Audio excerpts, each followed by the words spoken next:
Imagine waking up one morning and walking through cities that time forgot. Cities lost beneath jungle vines, buried under desert sands, or hidden high in misty mountains. What secrets would you discover? What stories would these ancient places tell if their walls could speak? For centuries, these lost cities were only legends, whispered tales from explorers and old scrolls. But when archaeologists finally uncovered them, the world was stunned.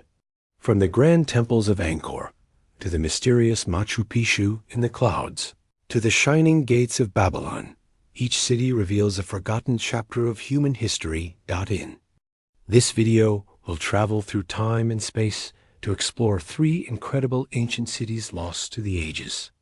Stay with us till the end, because the last city has a secret so strange, it almost sounds like a myth. Let's begin our journey into the ancient mysteries of civilization. What if a whole city could disappear in a single day? A city so rich and powerful that it ruled the seas. A place filled with gold, silver, and strange wonders. People called it Atlantis. For thousands of years, the world has searched for it. Was it a real place or just a story? The legend says Atlantis was more than just a city. It was a great empire. Its people had knowledge far beyond other nations. They built huge temples. They sailed giant ships. They traded with lands far away. Some say they even had technology we cannot explain today. And then it was gone, sunk beneath the ocean without warning. Why did it vanish? Was it destroyed by a natural disaster? Was it punished by the gods? Or did it hide itself from the world? Nobody knows for sure. But here's the exciting part. If you watch till the very end, I'll tell you about a strange discovery under the sea that might be the closest proof Atlantis ever existed. The first time Atlantis was ever mentioned was more than 2,000 years ago. It came from a man named Plato, one of the most famous philosophers in ancient Greece. Around 360 BC, Plato wrote 2 works called Timaeus and Critias. In these writings, he described a powerful island nation that existed about 9,000 years before. His time doubt according to Plato, Atlantis lay beyond the Pillars of Heracles, which we now call the Strait of Gibraltar. This meant it was somewhere far out in the Atlantic Ocean. It was said to be larger than Libya and Asia combined in those days. These names referred to smaller regions than today, but it still meant Atlantis was huge. Plato's story painted a picture of a mighty empire. The people of Atlantis were rich, skilled in farming, building, and sailing. They had grand palaces, canals that crossed the city, and walls made of rare metals. At its center stood a temple to Poseidon, the god of the sea, decorated with gold, silver, and a mysterious metal called orichalcum. But Plato didn't tell this story as a happy legend. He said Atlantis had once been pure and noble, but its people became greedy and corrupt.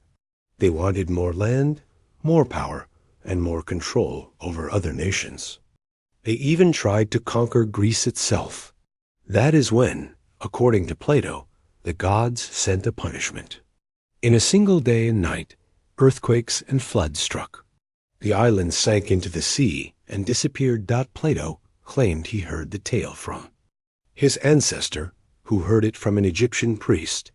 But even in his time, people wondered, was Plato warning about human pride or telling the truth about a real place? That question has never been answered. For centuries, people have argued about where Atlantis could have been. Some believe it is hidden deep under the Atlantic Ocean, close to the Canary Islands. They point to strange shapes on the ocean floor and say they could be the remains of walls and streets. Others think Atlantis might be under the Mediterranean Sea near the island of Santorini. A massive volcanic eruption happened there thousands of years ago, wiping out an advanced culture called the Minoans. There are also those who believe Atlantis was not in the ocean at all. Some researchers claim it could be in South America, maybe in Bolivia, or near the Amazon River, where traces of ancient cities have been found in the jungle. Others suggest the Caribbean Sea, pointing to underwater ruins off the coast of Cuba. Asterisk, a few theories are even more surprising. Some people think Antarctica might hide Atlantis beneath its ice. They believe a sudden shift of the Earth's crust pushed the city to the South Pole thousands of years ago. There are even claims that satellites have spotted strange geometric shapes under the ice. Scientists, however, remain cautious. They say many of these so-called discoveries could simply be natural formations. Yet, the mystery refuses to fade. Every time a new clue is found, whether it's an ancient map, a strange underwater structure, or a story from a lost culture, the legend of Atlantis grows stronger. In the last 100 years, explorers and scientists have searched the seas, hoping to find proof of Atlantis. In 1968, divers near the island of Bimini in the Bahamas found a strange row of large stones under the water. This Bimini Road, as it's called, looked like part of a man-made wall or road. Some people claimed it was a piece of Atlantis. Others said it was just a natural rock formation shaped by the sea dot in the early 2000s. A team using sonar scanning near Cuba reported huge structures deep under the water. They said the shapes looked like pyramids, roads, and plazas.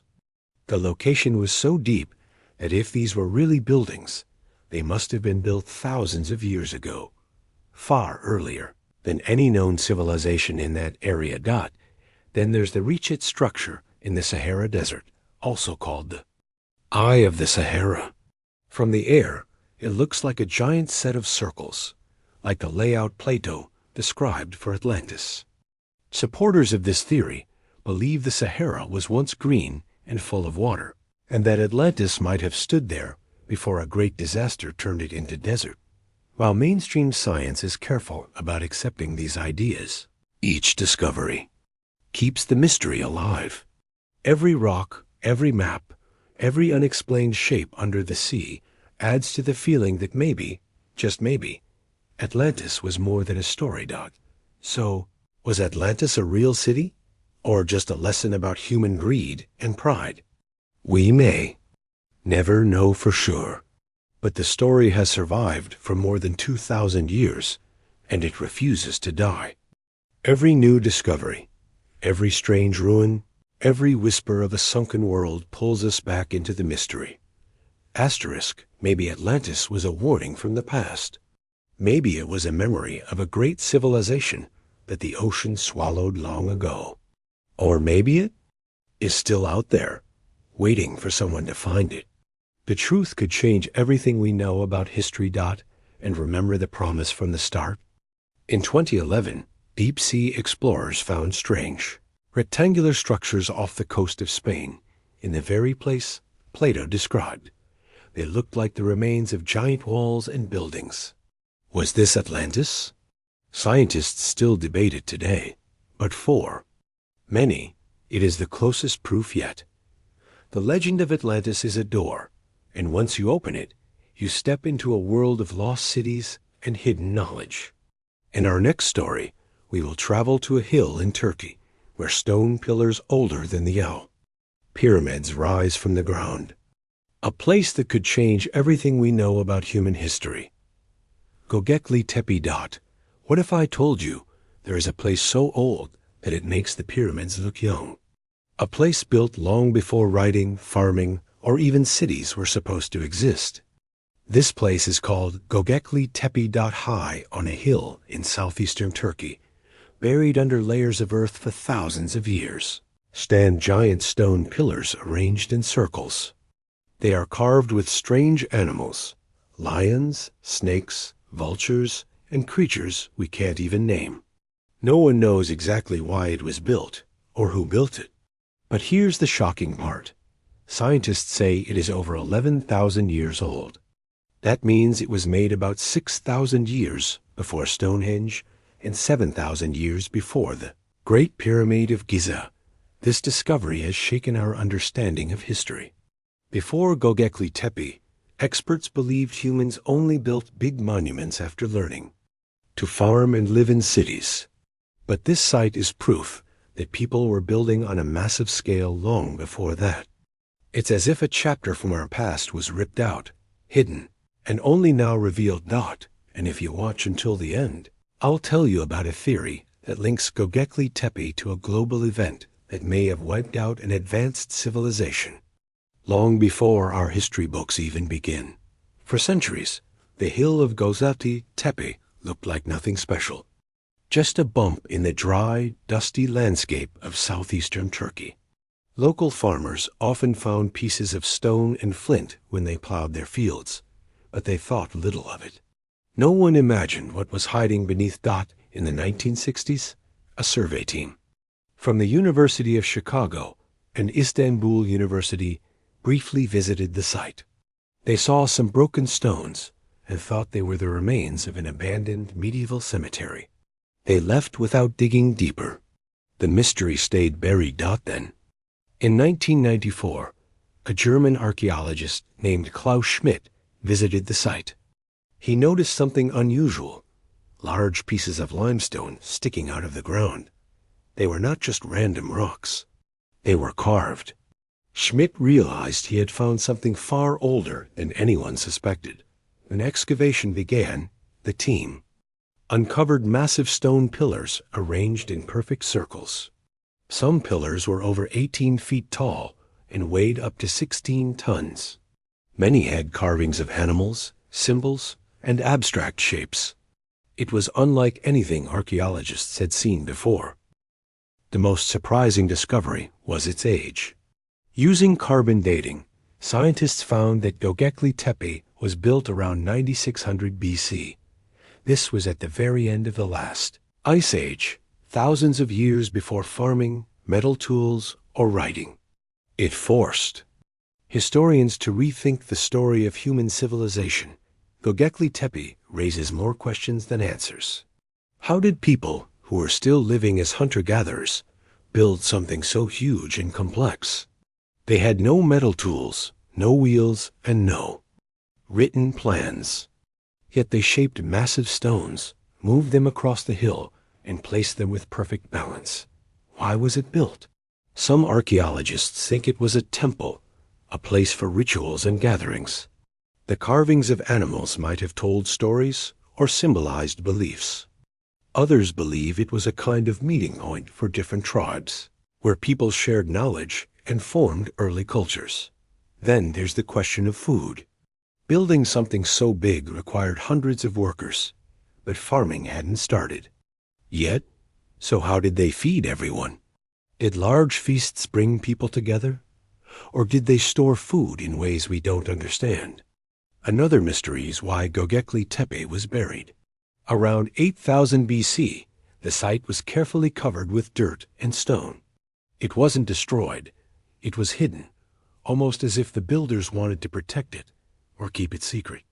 Was this because of changing beliefs, a fear of enemies, or something bigger, like a natural disaster? And perhaps the biggest question of all, was Göbekli Tepe the first monument of its kind, or just the last surviving sign of an even older civilization we haven't found yet? Göbekli Tepe has become a magnet for theories, some scientific, others more mysterious. The mainstream view is that it was built by groups of hunter-gatherers who came together for religious or social reasons. They believe the effort to build such a site may have pushed humans toward farming, as people needed stable food sources to support large gatherings. But not everyone agrees. Some researchers think the carvings at Göbekli Tepe tell a much darker story. In 2017, a team from the University of Edinburgh suggested that some carvings may record a cosmic event, possibly a comet impact, around 10,900 BC. This event is linked to what scientists call the Younger Dryas, a sudden period of cooling that may have caused mass extinctions and wiped out parts of human culture. Others believe Göbekli Tepe is a surviving piece of a forgotten, advanced civilization that existed before the last ice age. They point to its scale, precision, and symbolism as proof that humans at that time have far greater skills than history admits. Some even connect it to global flood legends, suggesting that survivors of a lost culture passed down their knowledge here. There is also debate about its role. Was it purely a religious site? A place for trade? A calendar tracking the stars? Or something completely unknown to us? Until more of the site is excavated, and experts say 90% is still buried, these questions will remain open. Göbekli Tepe is more than just an archaeological site. It's a puzzle that refuses to fit into our timeline. It stands as proof that ancient humans were far more capable than we once believed. These people, without cities, without farming, without writing, still gathered to carve, to build, and to create something that has lasted for over 11,000 years. Why did they do it? Why bury it? And why have we only now uncovered it? Some say it was a sacred place meant to connect with the spirit world. Others believe it marked the memory of a disaster, a warning carved in stone. Whatever the truth, it shows us that our past holds secrets we have barely begun to touch. And remember the promise from the start? One theory says Göbekli Tepe's builders may have been survivors of an earlier advanced culture, a culture destroyed in a global catastrophe. If that's true, then Göbekli Tepe is not just the start of civilization. It's a monument to what came before. But our journey doesn't stop here. Next, we travel to the red deserts of Jordan, where a city was carved straight into the rock. A place that vanished from history for centuries, only to be rediscovered in the 1800s. The lost city of Petra. Have you ever seen a city that looks like it was built by giants? A city hidden inside towering red cliffs, where entire buildings, temples and tombs are carved straight into the rock. This is Petra, one of the most breathtaking lost cities in the world. For hundreds of years, Petra was a legend. Travelers spoke of a place deep in the deserts of Jordan, surrounded by mountains and guarded by narrow canyons. It was said that the city was rich beyond imagination, filled with treasures of gold and jewels. But then, it vanished from history. Petra was not built on flat land. To enter it, you must walk through a long twisting passage called the Sunken, a crack in the earth almost a mile long, with cliffs so high that sunlight barely reaches the ground. And when you finally emerge from the shadows, the sight is unforgettable. The treasury, Petra's most famous monument, with its perfect columns and carvings glowing in pink stone. This city was the heart of the Nabatean kingdom over 2,000 years ago. It was a center of trade where caravans loaded with spices, silk, and incense passed through, connecting the east and the west. But Petra's real magic is not just its beauty. It's the mystery of how it was built, how it thrived in the middle of a desert, and why it was abandoned. And if you stay until the end, I'll tell you about a hidden chamber inside Petra that most tourists never see, a place that might still be guarding secrets from the ancient world for centuries. After its fall, Petra was known only to local Bedouins. They kept its location a secret, passing down stories about a hidden city of treasure. Outsiders had no idea it still existed. In fact, for nearly 500 years, Petra was missing from the maps of the world. That changed in 1812 when a Swiss explorer named Johann Ludwig Burckhardt set out on a journey through the Middle East. Disguised as an Arab traveler, he learned from the Bedouins about a mysterious valley with ancient ruins. But they didn't trust strangers, so he had to come up with a clever plan. Burckhardt told his guides he wanted to sacrifice a goat at a sacred site deep in the mountains. This gave him an excuse to visit Petra without raising suspicion. When he finally entered through the narrow Sunken and saw the treasury, he was stunned. Towering columns, carved straight into glowing rose-red rock, stood before him. He had never seen anything like it. Though he couldn't explore freely, his guides were watching closely. Burckhardt's visit brought Petra back to the world's attention. Soon, more explorers arrived, mapping the city and studying its history. They found hundreds of tombs, temples, and houses, all carved into stone. Petra's legend was reborn, and it became known as the Rose City, a wonder from a forgotten age. Building Petra was no ordinary task. The Nabateans didn't stack stones to make their city. They carved it directly into the cliffs. Imagine standing at the base of a mountain, hammer and chisel in hand, and shaping the rock itself into walls, columns, and statues. That's how Petra's wonders were made, from the top down, so the workers wouldn't collapse their own creations as they carved. But the biggest mystery isn't just the artistry, it's the engineering. Petra sits in a harsh desert where water is scarce. Yet the Nabateans built an advanced water system that captured every drop of rain. They carved channels, pipes, and underground cisterns to store and move water throughout the city. This system allowed gardens to grow, fountains to flow, and thousands of people to live here comfortably. Petra was also designed to impress visitors. The narrow sick acted like a dramatic curtain. You couldn't see the city until the very last moment. And when you stepped into the sunlight, the sight of the treasury must have felt like a dream. Even today, experts debate exactly how the Nabateans managed such precision without modern tools. The alignment of some structures suggests they may have also used astronomy, placing buildings in ways that matched the sun's movements. This means Petra wasn't just beautiful. It was deeply connected to the rhythms of nature. For centuries, Petra thrived as the jewel of the desert. Caravans brought spices from Arabia, silk from China, and incense from Yemen, all passing through its gates. The Nabateans grew wealthy by controlling these trade routes, and their city became a cultural crossroads. But in the 1st century AD, change arrived. The Roman Empire expanded into the region and eventually took control of Petra. At first, the city continued to prosper, blending Roman architecture with its own unique style. But trade routes began to shift. New paths bypassed Petra, cutting off the flow of goods and travelers that had kept it alive. Then came disaster. In 363 AD, a powerful earthquake struck the region, destroying many of Petra's buildings and crippling its water system. The city never fully recovered. Over time, it was abandoned, left to the winds and sands of the desert. By the Middle Ages, Petra had vanished from the world's memory. Its name survived only in local legends, whispered by the Bedouins who still lived among the ruins. They believed the great facades hid treasure, which is why some of the carvings are marked with holes, left by treasure hunters searching for gold that was never there. Petra slept for centuries, waiting for someone to rediscover it.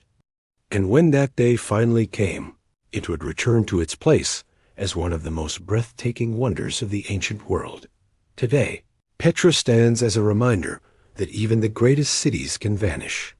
Its rose-red walls still glow in the sunlight, and its silent streets still echo with the footsteps of travelers who come from around the world to see it. But behind the beauty, the mystery remains. Why did the Nabateans choose this hidden valley in the first place? How did they master such perfect carving without iron tools? And are there still secrets buried beneath the desert sands? Archaeologists believe much of Petra has yet to be uncovered, including possible hidden chambers and untouched tombs. And then there's the legend of the treasury. The Bedouins once believed the giant urn at the top was filled with gold from an ancient king. They even shot bullets at it, hoping to break it open. The marks are still there today, a reminder that Petra's myths are as enduring as its stones. Thank you for joining this journey through the ancient mysteries of civilization. From the jungles of Angkor to the mountain heights of Machu Picchu and the desert sands of Babylon, these lost cities connect us to our past in powerful ways. If you enjoyed this video, please like and subscribe to our channel for more stories of forgotten worlds and hidden secrets. Don't forget to hit the bell icon to get notified when our next adventure into the ancient unknown is live. What lost city should we explore next? Let us know in the comments below. Until next time, keep wondering and keep exploring.